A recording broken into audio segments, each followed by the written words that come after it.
ব্যবসা করতে যে আপনার ব্যবসা আপনার বাধা হয়ে দাঁড়াচ্ছে, আপনি ব্যবসার কারণে ঠিক মতো নামাজ পড়তে পারেন না, তাহলে আপনার ওই ব্যবসাকে কোরবানি করাই হলো আজকে শিক্ষা।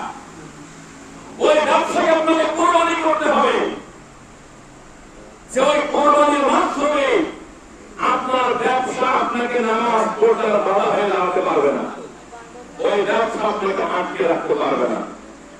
যদি মনে করেন ঘুম আপনাকে নামাজ পড়তে বাধা প্রদান করে, আপনি ঠিক পান না, ঘুমের কারণে আপনি নামাজ পড়তে আসতে পারেন না, তাহলে ঘুমকে কোরবানি করাই হলো আজকে শিক্ষা।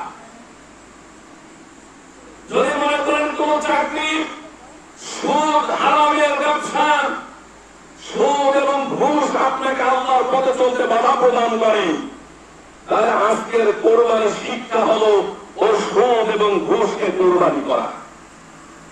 মূলত শুধুমাত্র আপনার একটা কি হবে, প্রতীকী হবে।